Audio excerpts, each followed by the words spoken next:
Welcome to Boba Joe Mania. Welcome, welcome, welcome.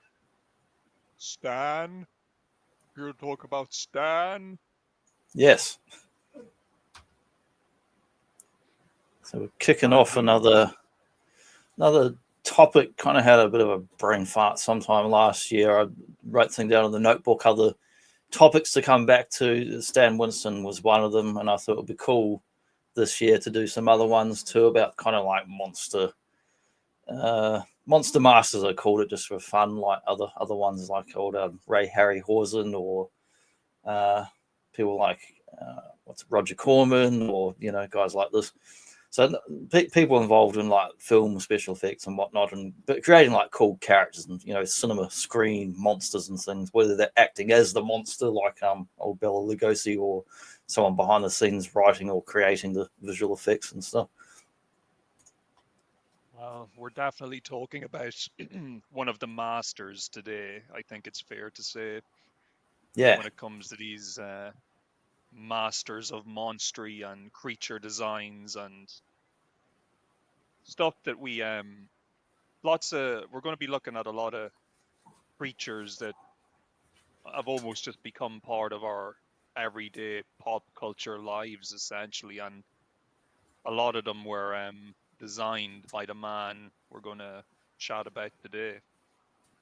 Yeah, like there's all sorts of people in different eras doing stuff like this, but Stan Winston and every time we say the name Stan Winston, we also mean like the Stan Winston studio. He's not doing things by himself. He's obviously doing things in collaboration, a whole studio of other experts and such, and lots of different people have contributed to cinema and special effects over the decades.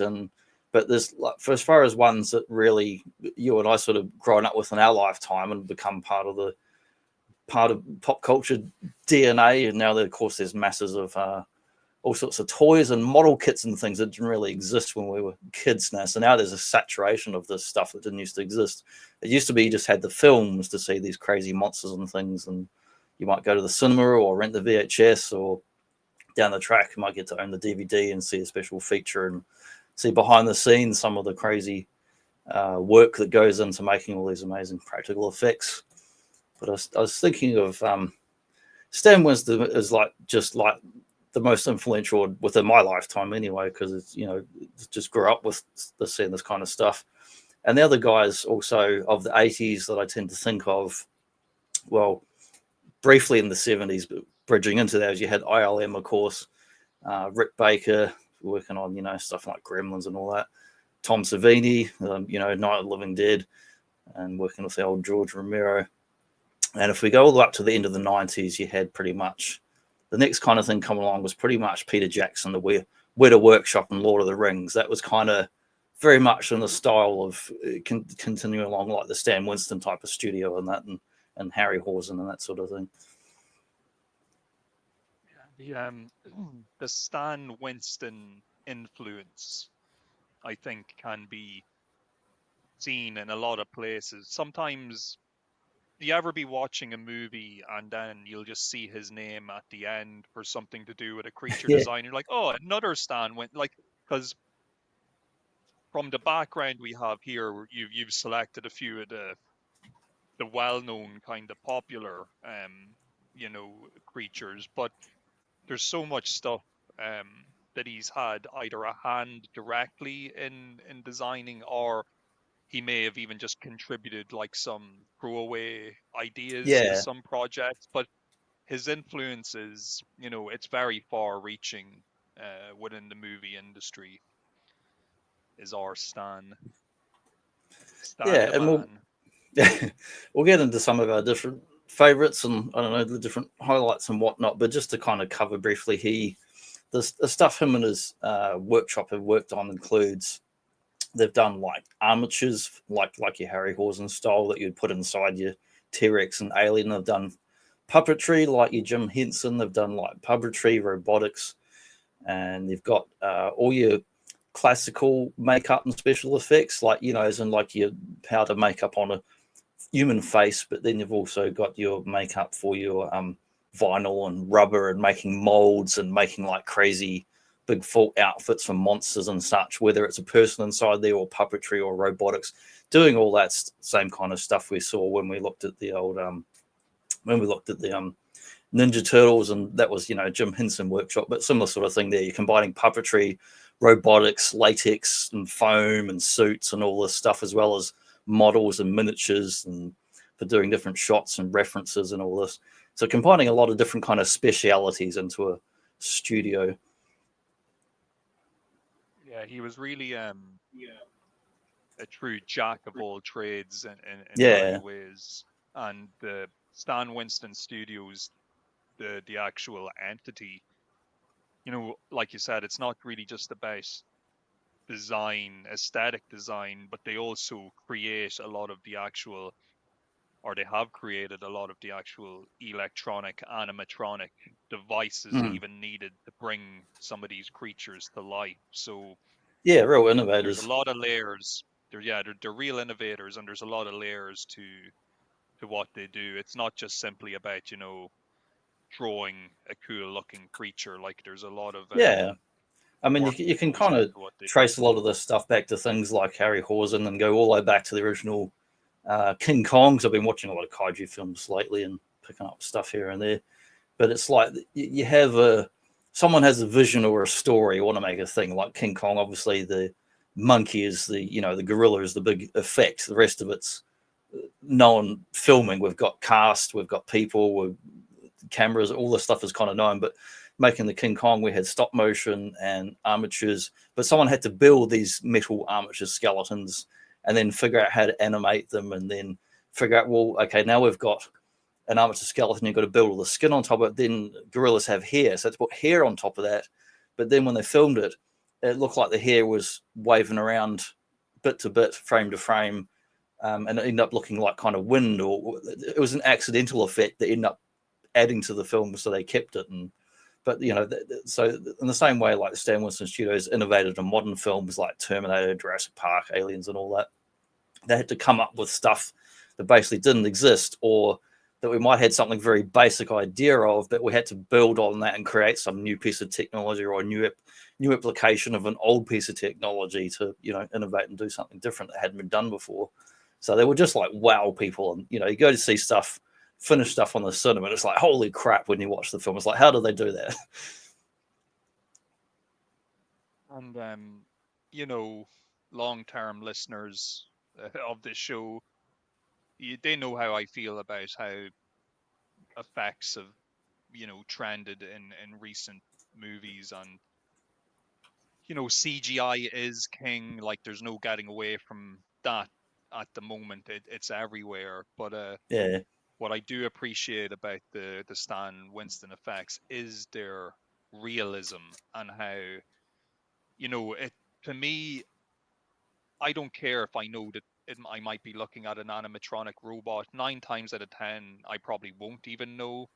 And I'd rather look at something that is actually there than something that's just been CGI'd onto the screen. And I know I sound like an old bogey every time I shite on about this type of thing, but there's just something you just can't beat a good practical effect. Now, don't get me wrong, like, you can enhance practical effects and add to them with CGI, and combine CGI effects with practical ones to make something bigger. Yeah, well, better. that's and, you know, what seen that. Stan Winston was good at doing, and Peter Jackson, and those two, combining practical and using the CGI for a flourish, or to help combine stuff where we would have done a matte shot, help combine things more seamlessly in frame and stuff like that. You know, we'll see. I'm sure we'll talk about, and we ourselves have spoken about on previous shows when we covered the full movies, but things like T2 and Jurassic Park are great examples of how to use good practical effects in combination with a more modern CGI style effect. So, and those two films, if you have the like special editions, which is basically the bulk standard DVD version now because they've released them so many times, the making of features on those two films alone are like, you get more than that than what you would have. You would have paid thousands back in the day to go to a film school to learn anything like that. Now you can watch it for free on those DVDs.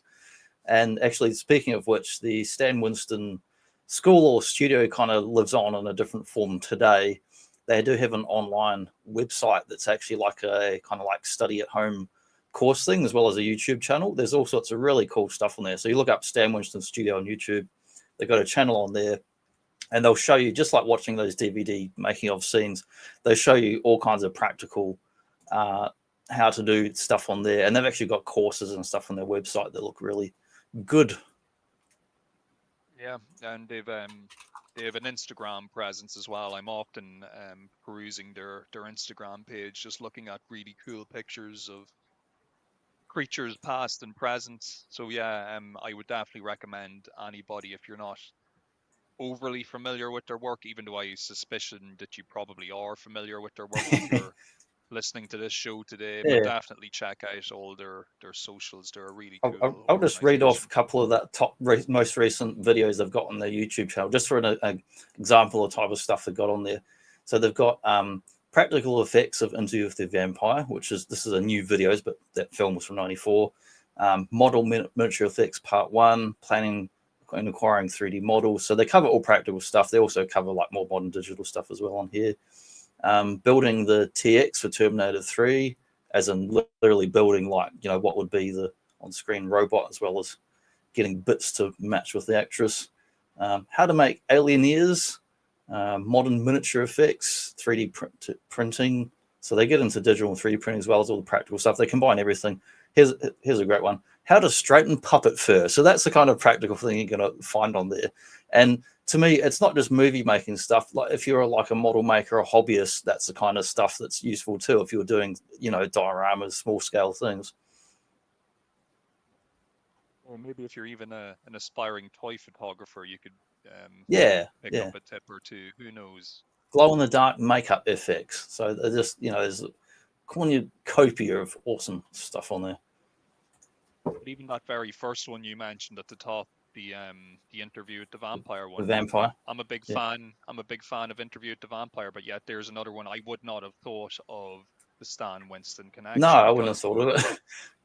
That's I mean, he's done so much stuff, or at least he's had a hand in so much stuff. You'd be amazed at the amount of things that you probably watched and didn't even realize he had an influence on.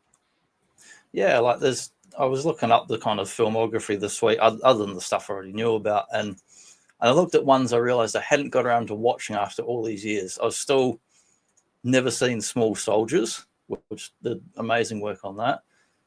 Pumpkinhead, which was an original creation. Stan Winston created that character and directed that film, partly as a reaction to he was seeing in the 90s toy stores were selling horror figures based on, there's a lot of things he'd built in films, and some of which they came up with as original characters or ideas or things, but under contract for someone's script or whatever.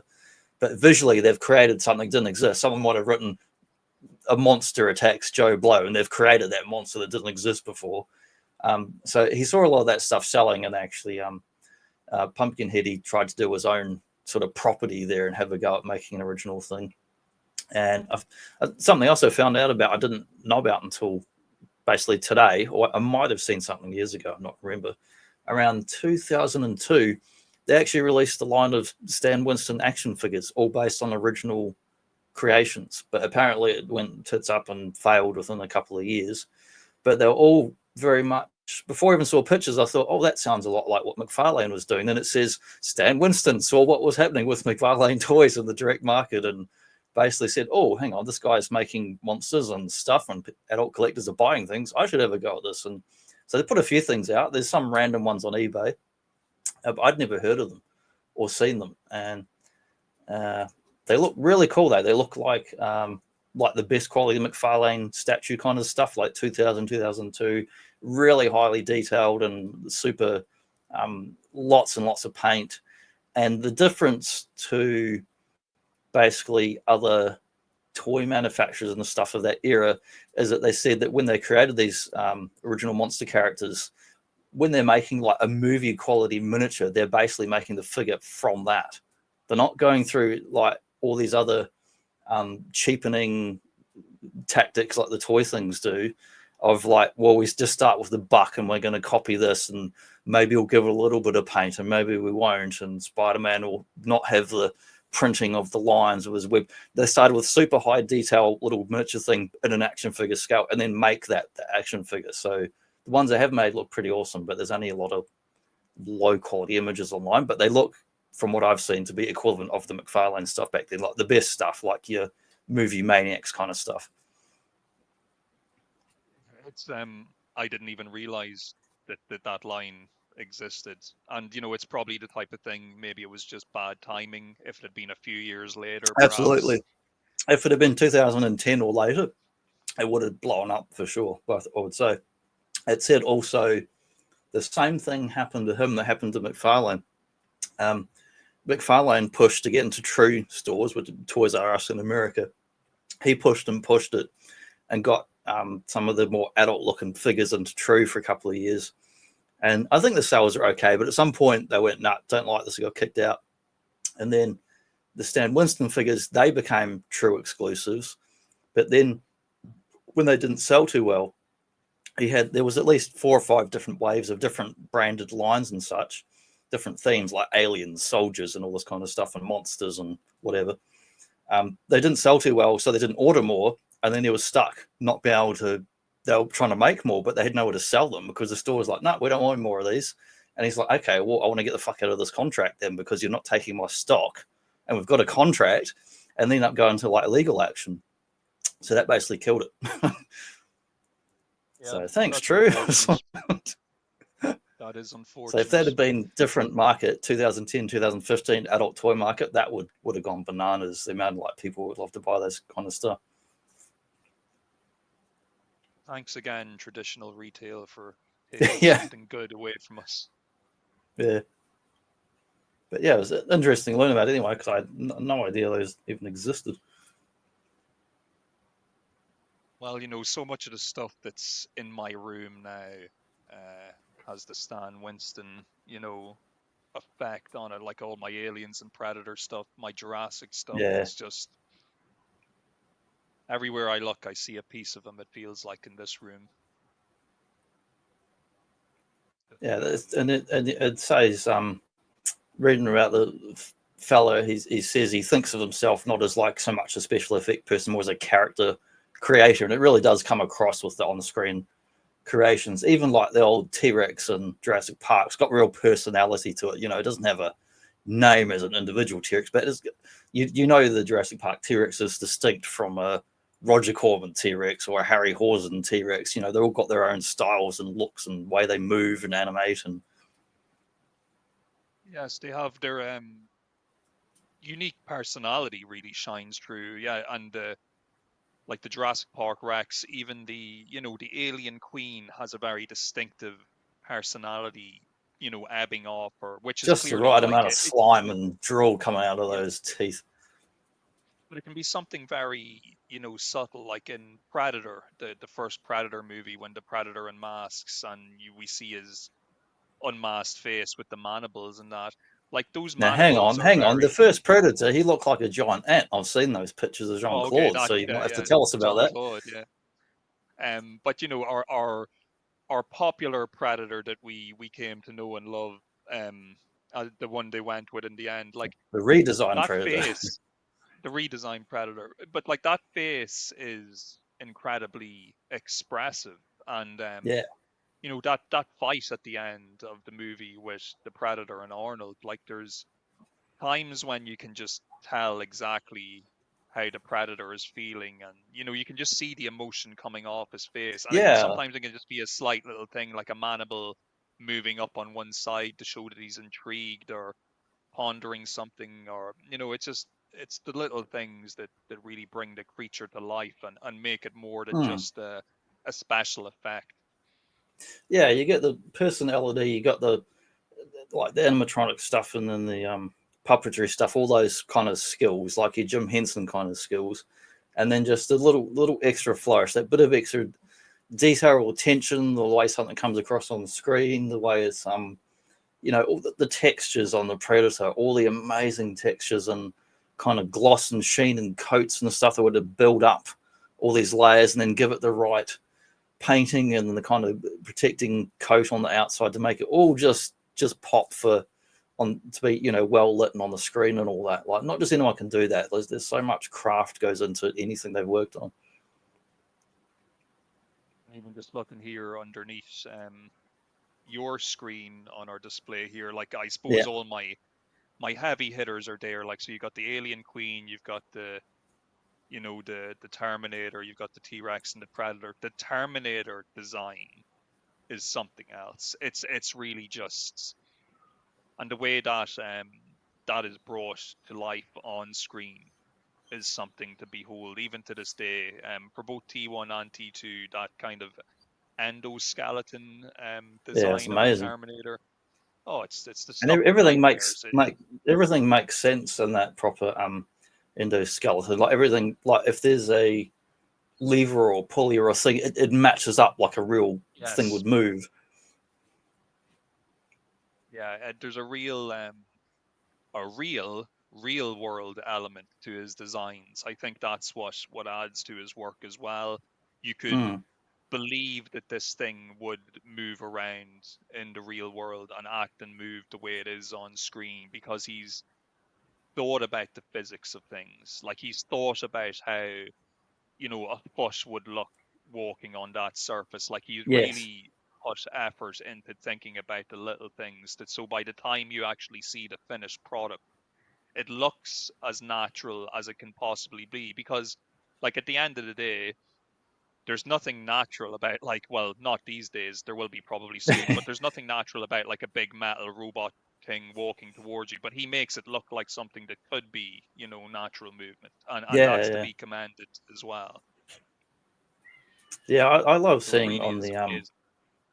on all those like special editions of the Alien and Jurassic Park and that. Um, it was awesome to see what would normally be just inside the frame of your TV or on the cinema screen. You got these amazing, you know, puppetry and big creatures, big creatures full of personality, but they're contained in a frame and they're lit in a certain way and they're made to look, however good they look in real life, they're made to look perfect on screen for the world. But how awesome is it to see like the full size Alien Queen and the full size T-Rex, the big like robot one in the studio, just an ordinary daylight, and to see the scale of it and them working on it, how it works, to see the Queen aliens like multiple puppeteers, like to see breaking out of that frame on that box and just seeing how awesome would it be to walk in to one of the like the Stan Winston studio workshop back in the day and walk in and see them working or mucking about or testing this and just see it would be an amazing sight. And how cool would it be if you were lucky enough to possibly have held on to one or two items if you happen to be working on the special effects crew? Because we often do see in DVD special features on the documentaries, when they interview sometimes people who've worked on the effects, they've been lucky enough to take home something from the actual movie. So, you know, they Wow. might have a cool, like, I know Winston himself, when you used to see him in the interviews, he used to have like the heads of like the Predator, the Yeah. Terminator, like sitting Yeah. behind him in Well, his yeah. office. Like the busts and that. It's And just so cool. The ultimate collectible. yeah, But even another just one I looking at the sculpt didn't know here of back in that the. Rex is Sorry. unbelievable. Oh no, sorry. I was talking out, like, I was admiring the Yeah, sculpt of the T-Rex in our yeah, background. yeah. It's got that's from their website. I just took a screen cap off there because it's got the little model and then the big full size thing in the background with all the bloody what do you call it, like scaffolding shit to hold it up because it's so heavy. Apparently, it was like the biggest thing they'd ever made. Like anything ever was like that big crazy T Rex. Like because I guess the previous biggest thing would have been the Alien Queen, but then the next biggest thing was the bloody T Rex. Another one I didn't know they worked on back in the day was Galaxy Quest, which is why that Bugman's there. That alien, I forget the name of the alien Bugman leader. Yeah. And I didn't know that, and I was going to bring that up shortly, because I noticed him there on our screen. Because, and look, I'm just throwing it out there while we're here today.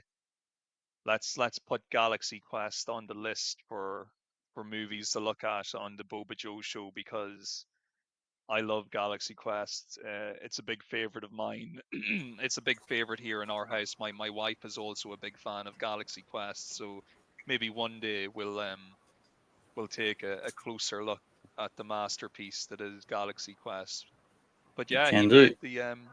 he made that bug guy, and yeah, those aliens are pretty cool looking. And it goes to show you, like, because that's kind of, it's a comedy movie. You're not meant to take things seriously, and yet he still managed to create some really cool looking creatures for it, which Yeah, is awesome. and it's really nasty looking. He's got so much textures and bug scaly bits, like kind of like bug and reptile looking stuff.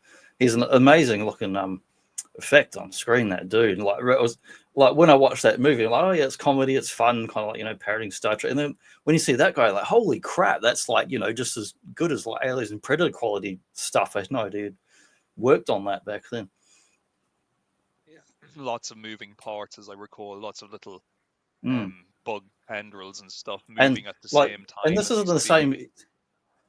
same, well, a bit later era, but you go back and watch it compared to your TV, Star Trek Next Generation or Voyager, and your average Klingons just got a little bit of basic makeup on their head, or not much different from the '60s stuff. And then you watch this, and it's like, holy crap! They're like that's what an alien should look like. I can see, obviously, from our background display here, Iron Man, the MCU Iron Man. I'm guessing Yeah, that would have been one of his the first final one. projects he would have Yeah, it was worked right on. before he died. It was one of the last ones they worked on, like when he was alive. Yeah, the first Iron Man movie, they did the design for the practical suit, which I didn't know about that one either. Yeah.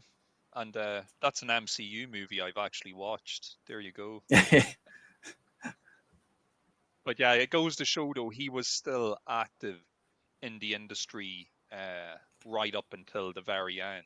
He had that, presence within Hollywood and within that movie scene. So yeah, because I was kind of, when I was looking at our setup here at the beginning, I was like, oh, Iron Man. I didn't even realize he would have still really even been working when that movie came Yeah, I out. had no But there you idea. go. I was just looking through all the list of stuff they worked on, and then I looked up to see what they were involved in, and it says like, yeah, it was definitely they were involved in that before he dies, and it's kind of cool because it kind of kicks off a whole different era as far as being the first the first major modern Marvel film that kicked off the continuity that's kind of done well, kind of went up to Endgame and then kind of floundered since then.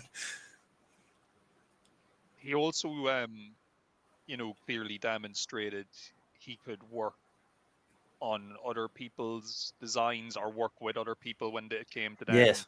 influencing his designs, because obviously, like, the Alien Queen is a big one, but the alien itself was actually a H.R. Geiger design. So Yeah, Winston yeah, was able to to work off HR's design to, when it came to helping Cameron create the Queen. And him and James Cameron obviously have a very special relationship as well, because when Winston was working with Predator, and they had gone through, they'd kind of come to the conclusion that that weird, bug Predator wasn't going to do the trick, and they were going back to the design process. Apparently, it was James Cameron who suggested putting the yeah, mandibles yeah. on I the remember seeing Predator on that head. DVD thing. It says he was on the airplane or something. There's like sketching, come out with different ideas and that. That just goes to show, like, Stan Winston, So I he think they wasn't got it just from like a good at crab leg creating. or something like that. That's right. Yeah, yeah. And but look, it's an example of him being willing to work with other people and also take other people's good ideas and not be afraid to use them. Because that really added to the overall look of the Predator, Yeah. the mandibles. On a side note, I used to go to college with this dude. I hope he never watches these videos, but I used to go to college with this guy who just fucking, if I'm a nerd, he was a super nerd, and he would complain about everything. And he used to be always like, dude, why does the Predator have mandibles? They've no I can see the physical wires. use. Yeah, he's like, nothing in nature uses mandibles like that. And I was like, dude, it just looks cool. That's Fuck the off. point. That's the point, Yeah, because it's not from Earth. Doesn't have to make sense. Maybe you grew yeah, up he in was always different environment, bitching about different something. atmosphere, different gravity. Who knows? But yeah, I will sometimes do that myself, watching films and be like, "Hang on, that thing's an insect, but why has it got mammal parts or something?" Like, and I'm like, "No, who gives a shit? Just enjoy the film." Yeah, sci-fi, not of this Yeah, world, as you said. that's what creature designers do. Is they take real life animals and things, little aspects, a little bit of a crocodile thing here, and a little bit of a thing over there, and combine them to something new, and then pull in bits from people's nightmares and bloody myths and history and stuff. A bit of Loch Ness monster, a bit of alligator, and make up crazy mutant dinosaurs. And And yeah, if science were to all of a sudden find a way to clone dinosaurs and bring them back to life, the well, Jeff dinosaurs that would be Goldblum brought found a back to way. life, look, they would not look as good as Stan Winston's dinosaurs. Yeah, That's they the wouldn't. truth. You're like, hang on, They'd be seen better this. ones on screen. Yeah, it's like, oh, what's this weird battery looking slimy thing? They're always changing the book on what they reckon dinosaurs were like. Like ever since I was a kid reading like dinosaur books, and there's always like nice illustrated artwork. And first they're like slow and lumbering and all this, and oh, the tiny brains. And then they're like, well, no, they probably moved around like most reptiles do and get sun and move at normal speed, not the slow motion. And then they're like, well, actually, they had feathers and they were birds. And every other year, it's like they keep changing what dinosaurs they think they might have been. And no one really knows, so they just make up stuff. They've got the skeletons, and you've got skeletons when you consume muscle hangs in a certain way and whatever. But as far as their actual skin and their actual coloring, no one really knows. But they just take educated guesses, and on screen on movies, it doesn't matter. You can do whatever you want. You can make a carnosaur and make a tropical purple if you want. One thing, the beauty of the Winston designs though for Jurassic Park, and especially when it came to the movement of the creature, was very naturalistic. Yeah, that was another Just big innovation, because I forget, there's so much of those bloody featurettes on those Jurassic Park movies. But I do remember in the kind of timeline, right? You're doing all the puppetry and practical stuff. And then I forget the name of the dude, but someone was doing the demonstration of the T-Rex chase scene, which was done like on would have been a supercomputer back then. Now it's like something equivalent to your bloody smartphone almost. But the computer animations and 3D animations took a bit of a leap around that time, the Jurassic Park, Toy Story, and all that. And we went from having stuff that was fairly rudimentary and not great looking on screen to something that, if you knew what you're doing, could be an awesome animation, but you've still got to layer a lot of stuff on top of it. That's why that T-Rex chase scene is so dark. If you saw that fully lit, it would look garbage. You would look at it and go, "Oh, it looks like a PlayStation game," but it has to be done in just the right way. But I don't know if they did some of the stuff in the computer stuff, because like, as far as how muscle actually hangs and gravity, but it's certainly in the big full size models and all that, they really did amazing work with how a creature would actually move skeleton and muscle and texture and weight, and how not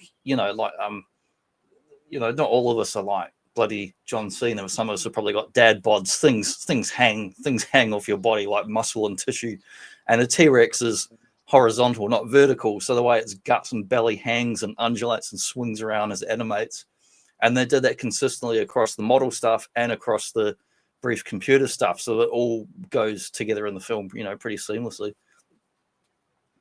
And yeah, they're the magic of the movie as well. You get that perfect blend between the practical and the CGI to the point I where, never knew as a yeah, like kid. you said, Now I can pick yeah, it, but when I was a kid watching it, I didn't know what was what until years later watching the feature. It's like, oh, that was model, that was computer, that was model, that was computer. Because you're not supposed to know. That's the magic of it. It works so well. and then some things even to this day, like even when you watch say for example the special effects featurette on Mm. Aliens, where they talk about that alien queen, and they explain to you how they've done it and how they get it to work. And But yet, how the hell do still, you when not you see all go the bloody back, puppeteers in frame on camera? it's crazy because then you go back and you watch the movie, and it's like, no, they're not telling me the full story here. Surely there's some They've got other a real magic in alien. I'm what sure they've got it yeah. from another planet. Yeah, because it just looks too good. Like when it's stalking Ripley and Newt down the corridor, and you can actually see And it, those you big know, like head from swings and all that. And yeah, it's there, and you're kind of thinking, oh man, there's like some poor dudes actually yeah, inside this, just like operating it. there's like But some it's Marcel crazy. Marcel mimes running around in black leotards and suits. And I know it's a shameful comparison to make, but I suppose it has to be made in order to emphasize how good these effects are. When you look at, say, the Alien Queen from the AVP movie from whatever year that was, what was that, like I don't even 2007 or remember there something was a like queen that? in that. It's like post 2000s. Yeah. But it's a totally CGI queen, Ah, and that's why I don't remember it. So, it looks okay, but it don't look anything compared to the mm. practical effects aliens Alien Queen. Oh, It's that just that nowhere reminds me. near All that. this puppeteering stuff. As far as that big large alien queen reminds me, they did unrelated to Stan Winston, but still special effecty thing that was cool. Live action. They had a stage show. I want to say I forget the exact year. I want to say it was sometime maybe around after 2010 because it came to Melbourne, and I wish I'd gone to it. It was like this was living out in the country, but the train was about 2.5 hours into the city, so I could get in if I wanted to. They did a live action stage show of King Kong, and it was a giant puppet as big as that bloody T-Rex that's behind the background there, like that size. And I saw some brief clips, and it was actually in the local newspaper. I looked up online, I've seen brief clip and images of it, and it's all done just like the Alien Queen was. There's a bunch of guys in black suits running around with big sticks holding it up.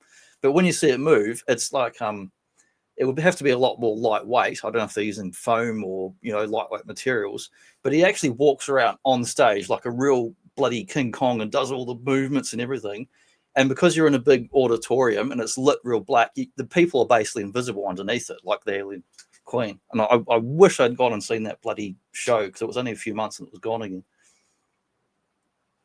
Who knows? Someday maybe they'll resurrect the tour and Like hit the your puppet was country amazing. again. It was in the local newspaper, and I was like, "What the hell is this?" And it was like real practical, bloody 3-story tall puppet, like the biggest thing I've ever bloody seen. It's very hard, even when we've been what we've been kind of discussing so far. In the background in my head, I'm trying to mentally maybe come up with like a tier list for what my favorite, you know, things that he's done. But I mean, even just looking at the four entities underneath you, the Alien Queen, the Terminator, the T-Rex, and the Predator, like it would be very difficult for me to even say categorically I think I prefer one over the other because they're all just so unique and so amazing, really. It's the only way to describe, like, going back to that Terminator design, like it if it wasn't for the fact that I grew up with it, it would be the stuff of nightmares, you know. Oh, I love seeing that Rex. Oh wow, look at that. Look at that. Oh, you're on mute. You're on mute. Sorry, I just found a quick image Google to find an image from that live action puppet show thing of King Kong. That's him hunched over. When he stands up, he's significantly taller. So that, let's say I'm 6 foot tall. So if you stacked 5 of me feet on top of each other, that's about the height of that thing.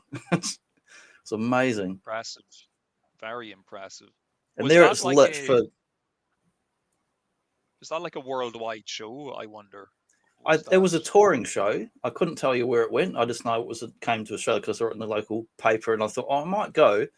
And this was at a time where I was kind of going to stuff like this. And like, look at that for scale with the face. Yeah, that looks great. It goes with like the movie and that. But yeah, just an incredible thing. They were none of the plays I ever went to see like that. Well, that would have been the one play I would have liked to have seen. Because it looked bloody amazing. Even just seeing the still images in the newspaper back then, like, it was, I was got like, holy crap.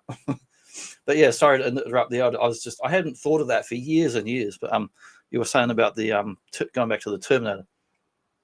Yeah, just the Terminator. Like, if it wasn't for the fact it was something I grew up watching, like if I was to just look at the design of a Terminator without having any reference to what a Terminator was, it's totally terrifying. Like, it's just, Yeah, it's all our worst nightmares about AI come to life, essentially. American And like nightmares. you You were go to saying Japan, they've earlier, got happy robots as well. true, true.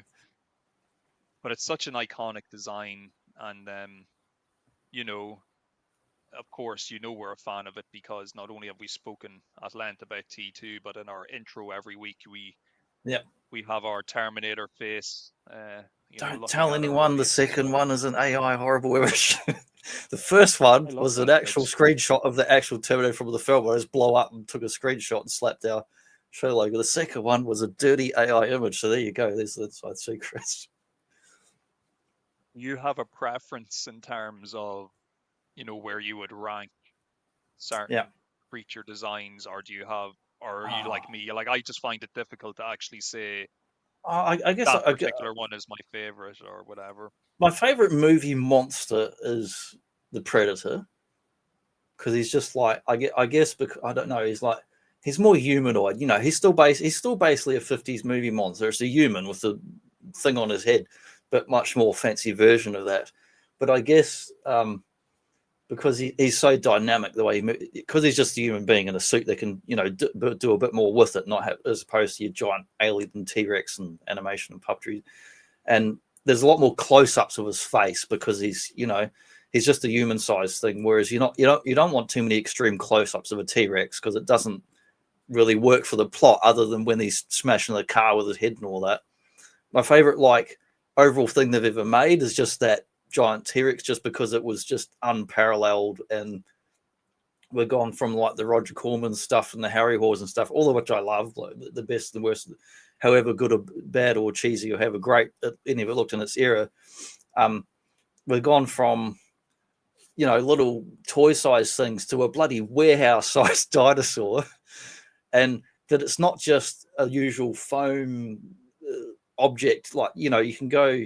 We've seen animatronic dinosaurs, basic ones like your science exhibits for kids and stuff in museums, skeletons.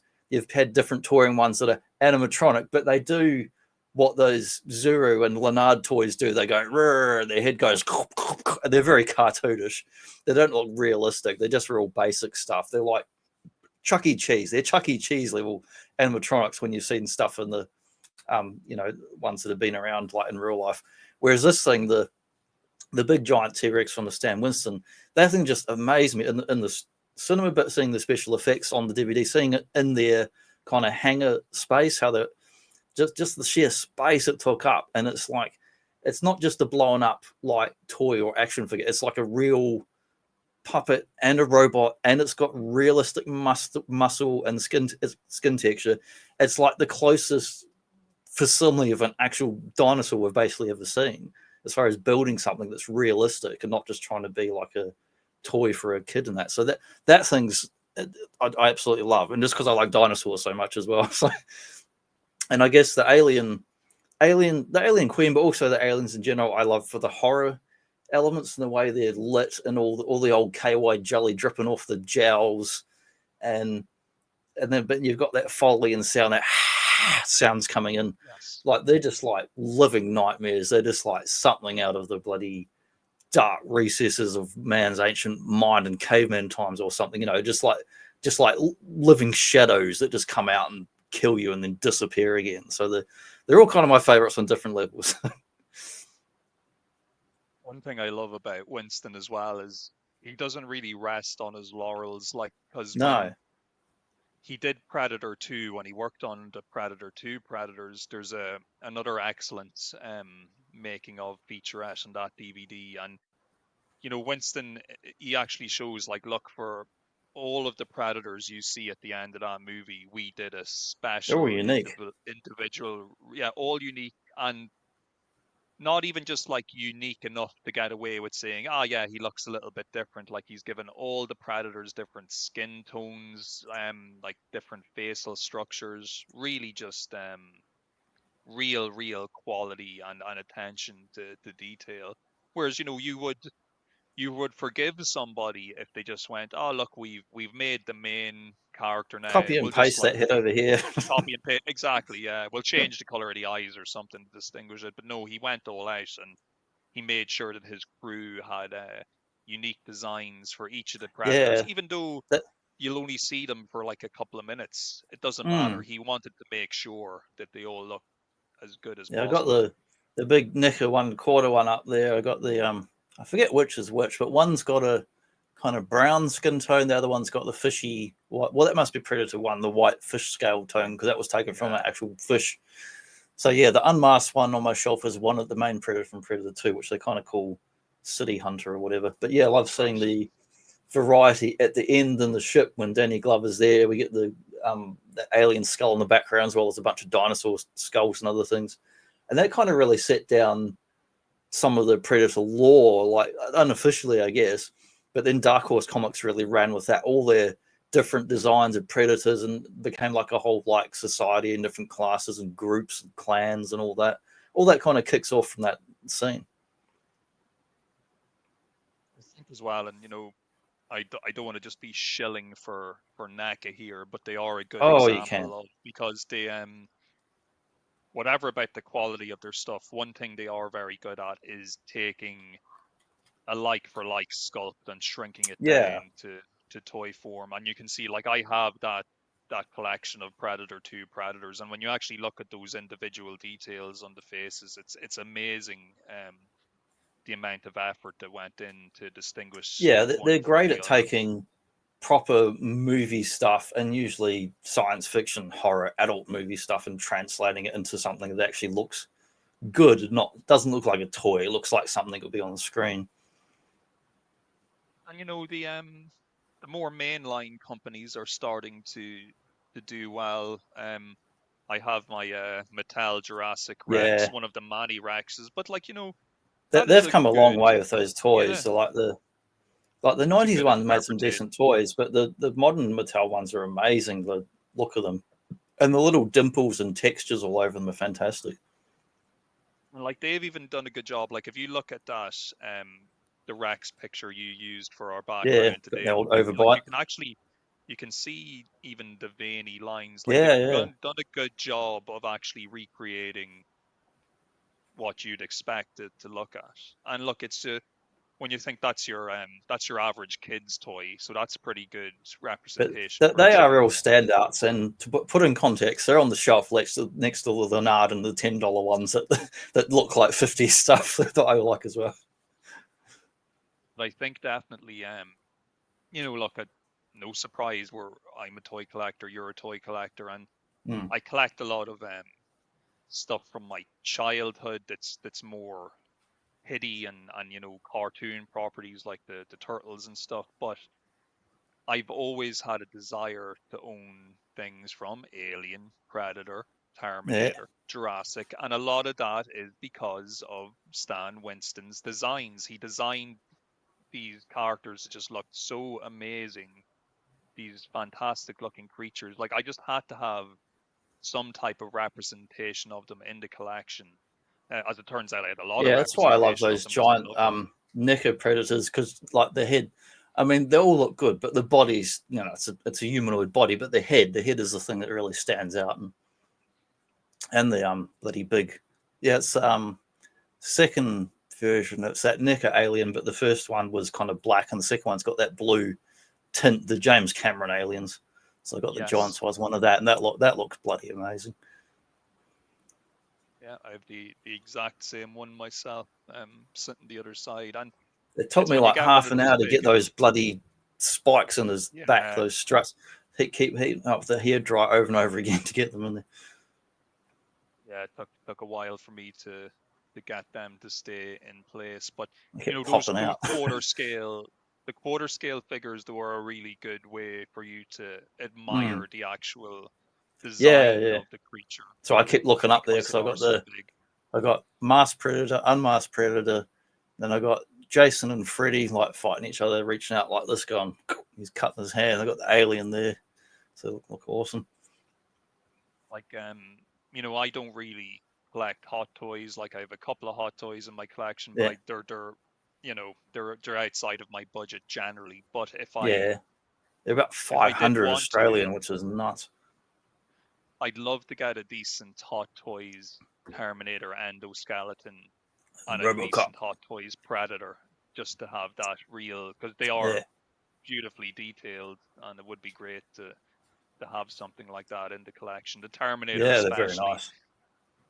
You know, I think now they're ridiculously expensive now, but even at the time when they came out, because they have the light up red eyes and stuff like that, it always adds Yeah, on a they're little definitely the extra most to the movie price as well. accurate stuff they've done from anything. Yeah, they call them toys, but they're not toys. They're Yeah, definitely adults collectibles. I've seen like channels and videos of people that had collections for like 10, 15 years, and some of those hot toys, like the kind of vinyl rubber stuff, is already melting and separating. I'm like, oh my Yes. god, that stuff you spent 500 a piece on. I'd be so annoyed if you had some like cape on a character and it's just like melting and sticking and ruining the figure. Yeah, I actually saw someone who had purchased a Hot Toys Ed 209 from RoboCop, and Mhm. that was a very expensive piece, like because you know how big that actually is. And already his head dome has begun to literally like rot away. Whatever material they've used to make the mesh Oh, is that's starting bad. to disintegrate. And that's like that was nearly $1,000 toy, I think, at the time Yeah. it was released. So And you can't know that if you buy that back then. You can't know that's going to happen, and even the company that made it doesn't necessarily know it's going to happen, because you don't know what's changed on the quality oils and materials and plastics they're using. I mean, you got companies put out cheap rubbish for sure, but sometimes even if they're putting out a good quality product, perhaps what's in the pipeline, what's come along for those materials is different than what it was 10 years ago and 20 years ago, different mixes of plastics and materials. So even though they might not have known, they might have known, but so in some cases you can say the company's shit, and other times it's just like, well, sorry, that's what happens. Things break and fall apart. I'm actually just looking at here the Academy Awards site and just under Stan Winston's section. So he's had a shitload of nominations, as you probably Yeah, are not surprised and by. then So 4 big wins. and the big wins, yeah. The nominations though, there's some notable ones here. So best visual effects for Aliens, for Predator, best makeup for Edward Scissorhands, Yeah, best makeup for Batman Returns. But yeah, for the wins are, you know, best visual effects and makeup for home Toon runs. 2, and of course the big one there, the best visual effects for Jurassic Park. So he's no stranger to both being nominated and for winning these awards. And Yeah, to be honest with you, like I don't know, I'm just trying to think.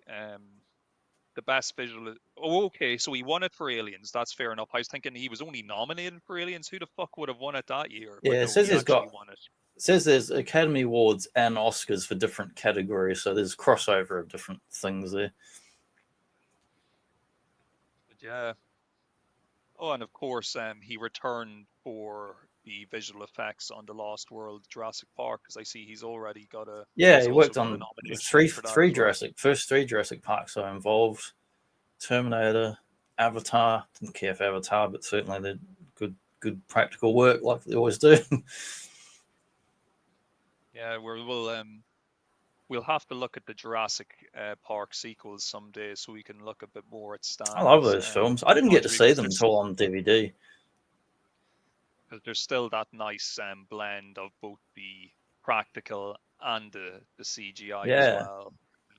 I think they're both like really fun films. Like there's heaps of cool dinosaur stuff in it, and human characters and stories I didn't mind. Like they're lesser films and lesser sequels, but still really enjoyable. When I'm watching, like, I don't know, these different kaiju and Godzilla films, I'm like, here's these amazing $1 billion bloody CG special effects that do look amazing because it's come a long way for the, you know, Kong and Godzilla, and here's a bunch of idiots running around the background that couldn't care less about. The human characters are just terribly underwritten and poorly acted and conceived, and everything about them pretty much awful. But then you go back and watch these cheesy Jurassic Park sequels. I'm like, they're all good fucking actors. It's like William H. Macy's in one of them. It's just like another character, and you know. it can be a head scratcher. You've kind of just because it was mentioned at the beginning of the show, you've kind of planted small soldiers in my head now to go back Yeah, and I've never rewatch. seen it. So I'm you going to haven't watch it watched today it. or tomorrow. I think you'll enjoy it. I Not know a lot of because toy just fans of enjoyed the it because it visual. had Yeah, like, you know, kind of soldier dudes and toys, and it's like another Toy Story, and you know. yeah. Maybe a slightly I don't want to say a darker version of Toy Story, but maybe a more action orientated Yeah, yeah, Toy Story. Um, but depending on what you think about it, it could also be a future topic of discussion. yeah. That toy line was really popular too. And that's cool though that he actually did do those effects for Galaxy Quest as well. Because like we were saying, Mm. like it is just at the end of the day, it's just a comedy spoof movie, as good as it is. So the fact that they actually went out of their way uh, to make something that looked as good. But I'm pretty sure even Tim Allen in the movie remarks on how good he thought, because he thinks it's just like a special effect himself. He's like, wow, that looks Yeah, really real. yeah, yeah. The first time I saw Galaxy Quest, it was just my family. I've been living in Perth for several years, and I went back to Victoria, and I stayed with my family about a year, and got to see a whole bunch of stuff on VHS on like rental and all that. We watched like Lord of the Rings and Galaxy Quest, Matrix. Because I hadn't had a TV for years, and other than going to the cinema, there was about 5 years where I didn't have a TV, so all I saw was movies at the cinema, and that was it. I think it's cool though with Winston stuff that, and look, I'm not really big into the like the Jurassic World movies. They're okay. You know, and same with like, the newer Alien movies, newer Predator movies, stuff like that. But one thing that is cool is they have maintained the Stan Winston character design. So Yeah, he's made his mark and his stuff is good enough that there's a desire to see it reused going forward. And, I'm not knocking like Harryhausen or any of the other kind of older special effects artists or creators, but you don't see too many movie makers going out to recreate the look and feel of a Harryhausen movie. It just no. doesn't really happen.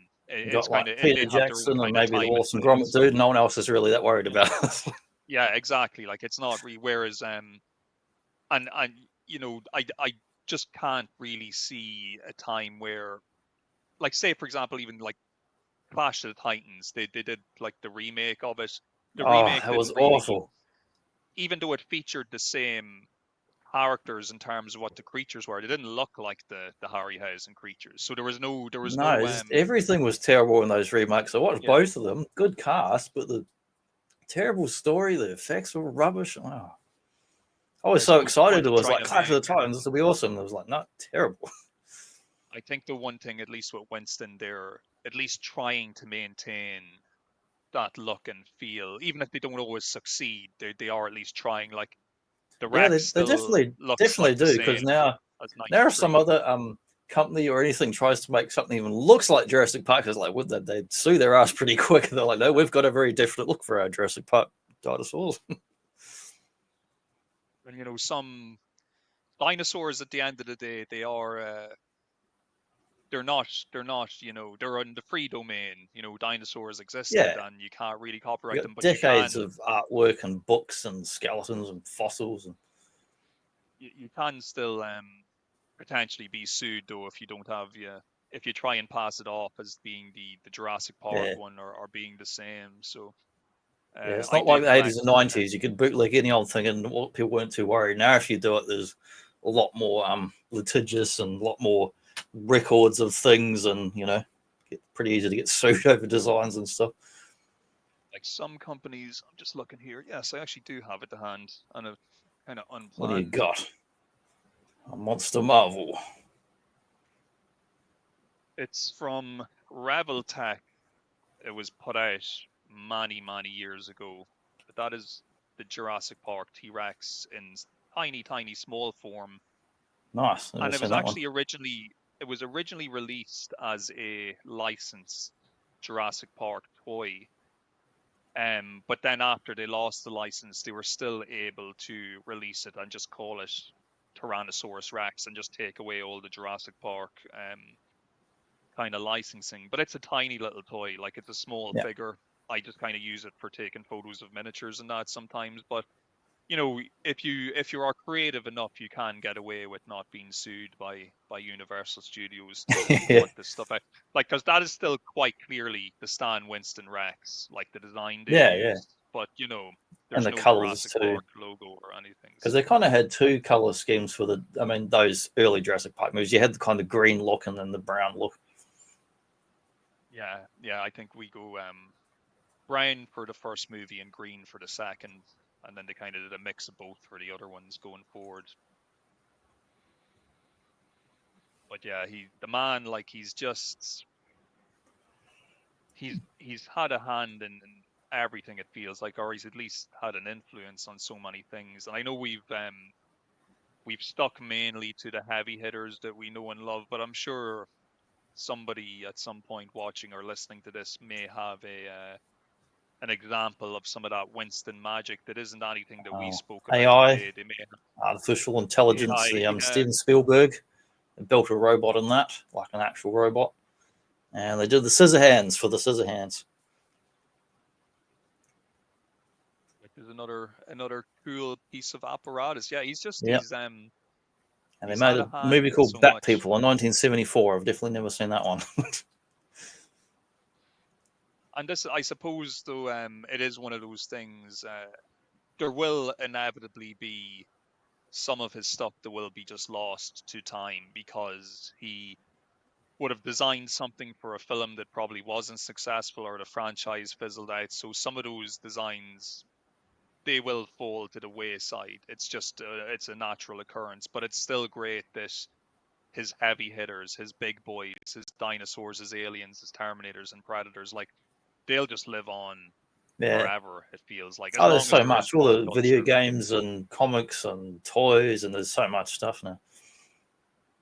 Yeah, it's a serious legacy to have behind one person, and definitely, folks, just to like Johnny and I were kind of mentioning at the beginning, there are plenty of free documentaries up there now, like they are on that official Stan Winston studio channel, but also there's several channels that have actually just went and ripped the features off the DVD special editions Yeah, that's essentially and true. just uploaded them. And you know, so if you really just do a YouTube on pretty much any movie you can think of, if it's got a Stan Winston involvement, chances are there's some documentary footage of him actually working on the movie and putting together some special effects. The dude himself, I have to say, always came across as a really nice and cool guy. Like any interview you ever see with him, he's always He's just on like a some audio super chill guy. commentaries too, only a couple here and there. Yeah, seems just like a really sound dude, just a really nice guy, and you know, hopefully he's resting in power. If he's not resting in peace, he's resting in power, and he's up there in the at the pearly gates or wherever you go in the afterlife, and Yeah, amazing. chilling on a cloud and coming up with some new creature designs to The scare the cloud shit out of creature. people in heaven. The cloud creature is going Cloud to turn creature. up in the Fantastic Four movie. It's Galactus. Woo! Just a cloud. But yeah, that seems like an Yeah. eloquent, good place to sort of wind up there, I think. Yeah, no, I had a great time talking about Stand Man, the legend that he is, and definitely I think we've planted the seeds possibly. Well, we've planted a couple of seeds. We've planted the seed for Johnny at some point in the near future, I think, to watch Small Soldiers, and we've planted the seed for me to rewatch Galaxy Quest soon because I absolutely Yeah, love Galaxy Quest. I've seen that a few times So now. Like I've seen it at least 5 times by now. I love that movie. it's so fun. It's so fun. But folks, definitely let us know. Let us know what your favorite Stan Winston creature design is. And yeah, Better be the we love to Predator, hear from just you. like everyone going Predator, Predator, Predator, like that dance mix on YouTube. Yeah, I could dig it. Predator, Predator, Predator. Oops, oops, oops, Came from oops. space.